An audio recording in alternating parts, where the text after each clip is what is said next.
Good. All right, well, let's call the meeting to order for Wednesday, February the 18th. For the record, I would like to note that the meeting is being webcast. Also would like to note that for the record, that the directors have received the relevant written materials in advance of today's meeting and are free to ask questions at any time. Also, consistent with the policy of our parent corporation, we welcome public comments on any of the items on our agenda. After each item is presented and comments are received from the directors, we will allow members of the public to provide comment, and all comments should address only the item that is under consideration. Now, before we begin with the substantive portion of the meeting, I would like to ask the directors whether anyone has any potential conflict of interest with respect to any of the items on the agenda. If so, I would like to ask you to please make an appropriate disclosure for the records. We will then make sure that you may recuse yourself from any discussion or vote with regard to the item.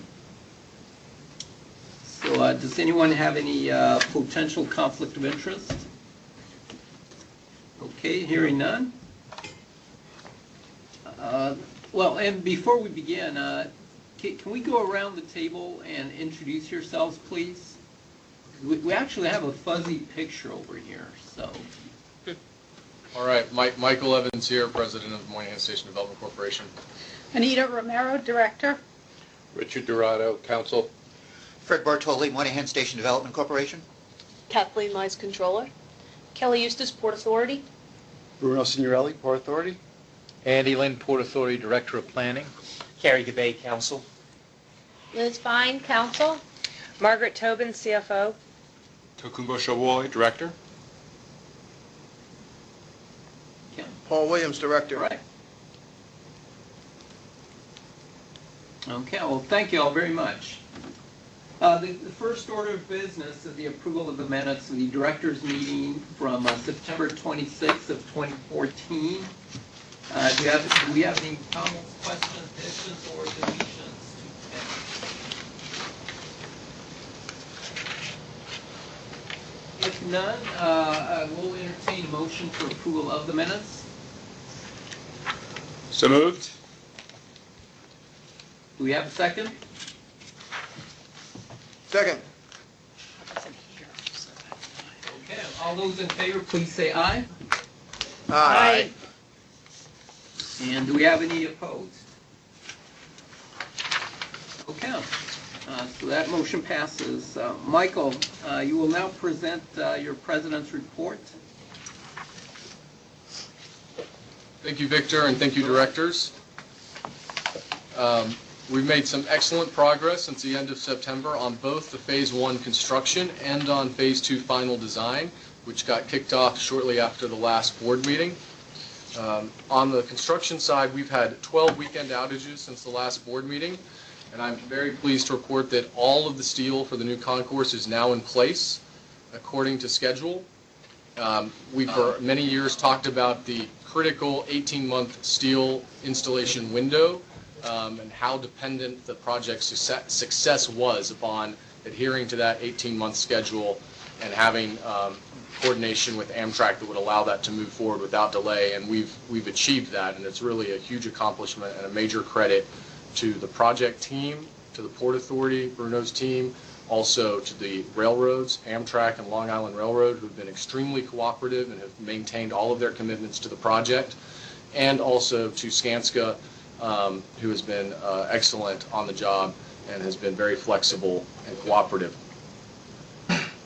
We did have an incident in January, which of course the directors are aware of, when there was a fire on some construction barricades down on the West End concourse. This was contained very quickly by FDNY and caused no structural or serious damage to either the construction project or the Farley building itself. It was not actually in the Farley building at all.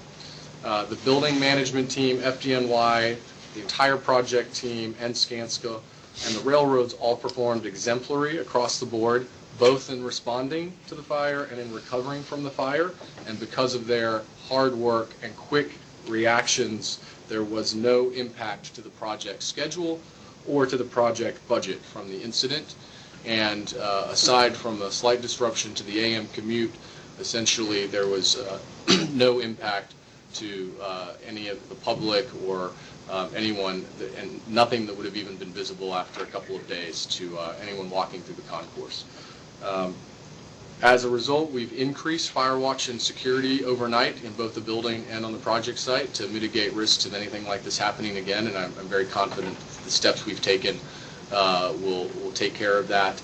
But we remain vigilant, and we continue to convey both to Skanska, to our construction management team, and to the building security team that safety is paramount, especially in a building like this and on a project site like this. Turning back to the construction schedule, it's pretty incredible, but we only have one major weekend outage remaining, and that is a 5-track outage that Amtrak agreed to several years ago. It's a major outage that will allow us to put in the shield that will allow us to move forward with the demolition and construction of the South Plaza starting this spring. This outage is now scheduled for early March. In order to do this outage, we have to have a preparatory outage involving some feeder cables down in the train shed. And unfortunately, we had some issues with material procurement by one of Skanska's subcontractors, their electrical subcontractor, that delayed this work by a couple of weekends, but is now scheduled for this weekend and will allow us to maintain our overall project schedule without any issues. I'm going to turn it over to Bruno to go into detail about the work that's been accomplished over the last 6 months and where we're heading as we look towards making milestone 1 this coming summer. Thank you, Michael. As Michael said, we had a very successful fall-winter. We continue to get great support from Amtrak. They gave us outages during the winter moratorium, which enabled us to reach our scheduled completion of the structural steel for the West End Concourse. Overall, the project is 70% complete, and we are on schedule to be completed by August of 2016. Kelly Eustace of my staff will provide more details now on the overall construction. All right, thanks, Bruno. In January, Skanska installed the last of the structural steel, decking, and slabs for the West End Concourse, which, as Michael said, completed the steel phase for the West End Concourse.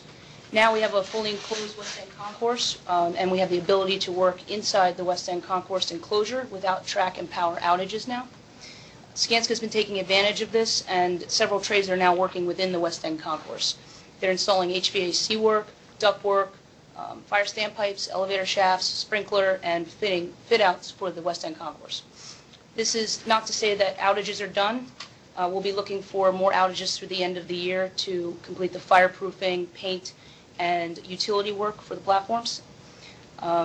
These outages are flexible since we have the ability to jump around to complete this work. They're not as sequential as the steel erection weekends. They can be piggybacked with other Amtrak outages and other projects that are scheduled. However, as Michael said, we do have one major outage left, which is the demo shield over tracks 1 through 5.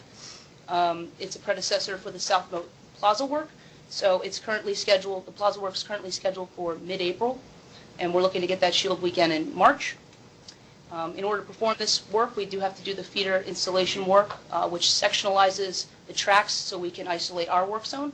As Michael said, we had a material issue, but Skanska has the material now on site, and we should be doing this work this weekend. Once the shield's installed, the critical path will shift from within the train shed to the exterior of the building to complete the sidewalk and bollards and entrances and waterproofing and the south half of the 8th Avenue stairs. All this work will start as soon as the weather breaks, and we have consistently above freezing temperatures. The current schedule to complete the South Plaza will be complete 100% by late November, and then that's inclusive of the 8th Avenue steps and the 31st Street steps. Then we will shift to the North Plaza and complete that work in early 2016. Thank you, Kelly. That's the update on the construction. On Phase 2, which started right after the last board meeting, we got our kickoff meeting in early October, and the design work has progressed on schedule and has gone very well. We've had fantastic cooperation from Amtrak.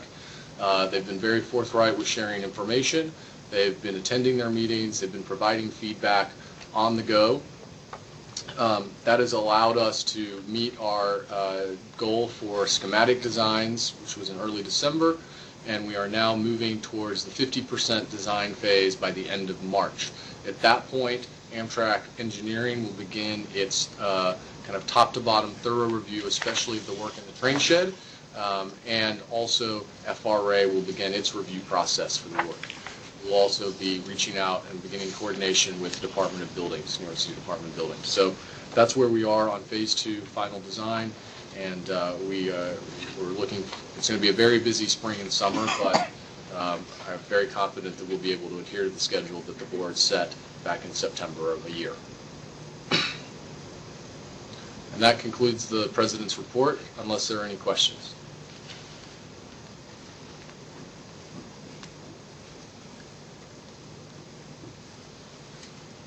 Okay, I only have maybe some comments for you. The major outage and then the installation of the shield, that seems to be like the big next big item on the agenda or on the schedule.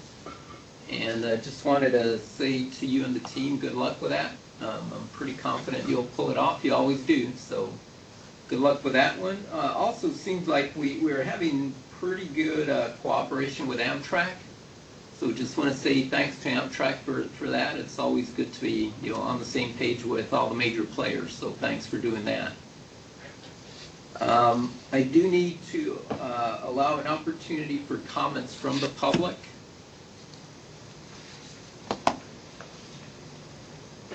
And hearing none. And so last opportunity, any comments or questions from the board? I would just say, I mean, congratulations. I mean, we're not out of the woods yet, but as you noted, this has been a big push, and we've been talking about this where we are nearly for a long time. So it's kudos to you and to the team for getting here. It's a lot of hard work, a lot of coordination, and given all the things that can and generally go wrong in construction projects of this order of magnitude, it's a significant accomplishment to gotten where you have. So thank you. Thank you. Okay, let's move on to the second item, or the next item on the agenda, and that's a request for authorization to amend the contract with Parsons Brinckerhoff for architectural engineering, design, and construction phase services. So, Michael? Yes. Back in September, the board authorized an amendment to this contract with the intention of having Parsons Brinckerhoff relook at the designs for the platform ventilation fan room structures planned for E-Yard on the south side of the train shed and incorporate lessons that we had learned from the construction in C-Yard on the north side of the plant, where the directors will remember we had significant issues with different rock depth that impacted foundation footings, and also major fracturing and shearing of the rock face on the north side of the train shed that significantly impacted the design, which we had to basically adapt for on the fly, which resulted in a significant change order to Skanska and a significant delay to that work. Now, we were able to move through that with the cooperation of the design team and very good work, and with the cooperation of Amtrak, Long Island Railroad, and Skanska, and have largely completed the construction of those C-Yard fan rooms. We're in the punch list stage. But as we look to start the work on the south side, ideally later this year, we want to be able to incorporate lessons that we learned last time around so we don't have major change orders and issues. So the board acted on that amendment in September. As part of that effort, it has become apparent that a greater degree of survey work and investigation work of the structural conditions down there is going to be necessary by Parsons Brinckerhoff's subconsultant for structural engineering, Severud Associates, who is also the structural engineering subconsultant on the entire Phase 1 project. And so this is simply an amendment to that PB contract to allow the funds necessary for Severud to get in there, to spend the time down in the train shed surveying that steel, conducting some investigations that will then allow PB to move forward and finish their design review and design changes. This will be funded out of FRA funds and will not have a significant impact on the overall project budget, and I therefore recommend amending this contract so that work can move forward. Any questions from the board members? Michael, maybe you could clarify this item, which says a contract reporter exemption request was submitted to ESD Legal for this amendment? Yes, a contract reporter, any new contracts are advertised in the contract reporter by Empire State Development, so an amendment or a new contract that is not going to be advertised, and in this case this is an amendment to an existing contract and will not be advertised as an internal process. We submit a form explaining why to ESD Legal and receive their sign-off, and ESD Legal has reviewed the contract reporter exemption and provided sign-off. Okay, so whatever the mechanic is, it's done? Yes. Okay, approved. Approved, yes. Michael, this is Paul. It looks as if this is a pretty modest amendment for the work involved. I guess you're sure that PB is confident that this is a reasonable number? Yes, and the Port Authority has also reviewed this, as well as our construction management team, to ensure both that they think it's a fair price and that it's also adequate to get the work done. And this work will get started immediately.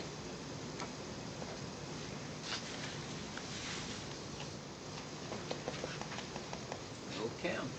I don't have any questions, but I do need to provide an opportunity for the public to comment.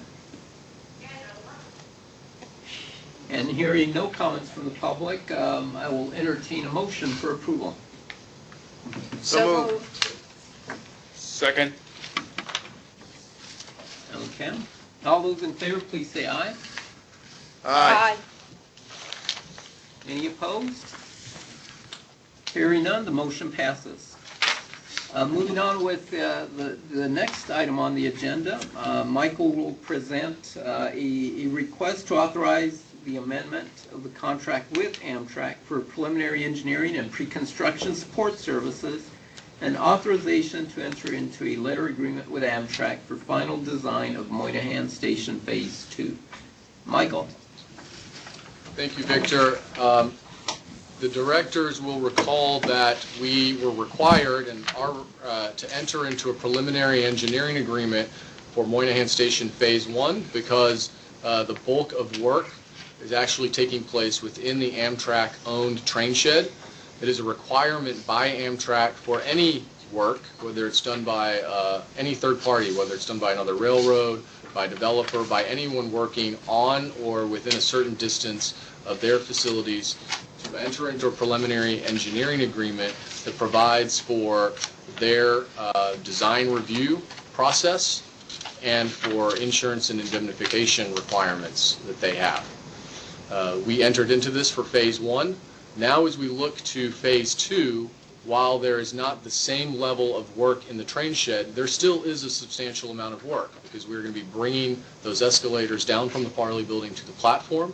We're going to be doing work on the old mail freight elevators and turning them into baggage elevators. And there will be associated catenary work, column reinforcements, and also demolition and replacements. So there is a substantial amount of work in the train shed. After consulting both with internal ESD counsel's office, our construction counsel, Holland and Knight, and also with Amtrak, we believe that the best course of action, rather than negotiating an entirely new preliminary engineering agreement, is to amend the existing preliminary engineering agreement to add the scope of work for Phase 2, which is in the train shed. We already have been given the most preferential rates and review timeframes by Amtrak, so I do not think there was a need to reopen negotiations on those fronts. And this will essentially be a very simple amendment that will increase the scope of work that is covered by this PEA, and all the other terms and conditions will remain the same. Now the rest of Phase 2 is the renovation of the Farley building into its creation of this new intercity train hall. That is in a property that is owned by Empire State Development and not by Amtrak. And so we needed to document an agreement between the corporation and Amtrak on how the design review process would work for things in the building that are not in Amtrak-controlled areas. And so we have drafted, with the cooperation of ESD's counsel and our construction counsel, a very simple and straightforward letter agreement with Amtrak that covers this work and sets out Amtrak's obligations in terms of information that they needed to provide, design review timeframes and turnaround timeframes, and expectations for the design team and getting back to them. Again, as I said, this has been reviewed by ESD counsel and our construction counsel. I put these two items together because we have agreed with Amtrak that there will be a not-to-exceed cap for all work under both the PEA and the letter agreement of $350,000 for Amtrak's design review costs. We've arrived at that number because there is an FRA commitment towards Moynihan Station of $350,000 that has to be used for Amtrak engineering and design review purposes, and so this is the point in the project at which we can utilize those funds. And that's a summary. Happy to take any questions.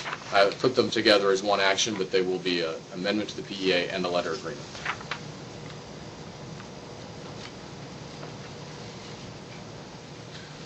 Any questions of the board members? Michael's Paul, is it anticipated that, is there an anticipated cost for this? In other words, the 350 cap was associated with a basket of work, and this is I guess one particular aspect. But is there any guesstimate as to whether or not we can expect that this work will use this line item up, or is it anticipated that there'll be money available for other uses if need be in terms of Amtrak's engineering services? I expect that Amtrak will use all of these funds. If not even they use them all in the immediate design review time frame. They may draw on them as they advance their fit-out plans for the train hall. But I think that I would expect that Amtrak's cost could be above the $350,000 amount, and the understanding is that as they will play a much greater role in Phase 2 because it's this intercity train hall for them, there's an appreciation that they will be contributing a greater amount of time, resources, and funds to that project. So I think the $350,000 cap is a very fair arrangement. I expect that they will use all of it, but I would not be surprised if they then have to spend above that on their own internal budget. Thank you. Well, I guess to that point, you're confident that they're not going to later come back and ask us to amend the contract? We've had that conversation, and the agreement is that this is the cap, and this is all we have. Okay.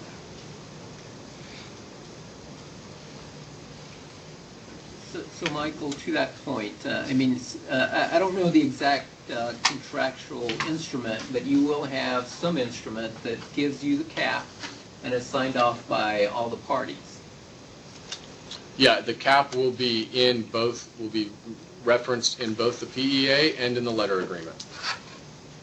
So it'll be binding, Yes. right? Yes, which Amtrak will be signing as well. So it will be. Right, but binding on them. Yes. So they are getting a train station. Right, no, I understand. It's a pretty good deal. Yeah. I agree, but, given the history here, right? Yeah. And so what's laid out here in terms of what their requirements are, there's a history which suggests that they have to get paid, right? And so here we're putting a cap on what they're going to get paid, and so that's why I think some of us are just wanting to be sure that they're not going to come back at a later date and say, we have this other requirement, which requires us to get paid. Yeah, and in addition. I should add that this commitment was made at the highest levels of Okay. Amtrak. So. And Michael, Rebecca with the FRA, we can also make sure that the grant agreement that we have for those funds includes language identified by capital. Yeah, just for those that didn't hear, a comment from Rebecca Reyes-Alisay at the FRA that since they will be overseeing this grant arrangement with Amtrak and MSDC for these funds, that they can specify that in that grant arrangement as well. So. That's helpful. Yeah. And if the scope is written in such a way that there's no other way to add in.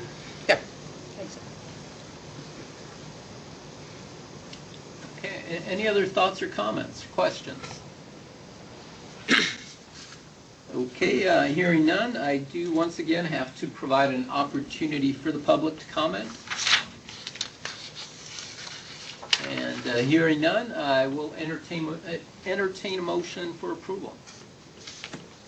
So moved. Seconded. Second. Okay, all those in favor, please say aye. Aye. Aye. Any opposed? Hearing none, the motion passes. So if there's no other business today, I do want to say thanks to all of you for taking the time. I know you're all very busy. Michael, to you and the team, and really the entire team, I do want to say thanks for keeping things on track. I know it's a complicated and complex program and project, for that matter. And just keep your eyes on the prize. I appreciate that. So thank you all very much. Have a good afternoon. Thank you. Thank you. Thank you.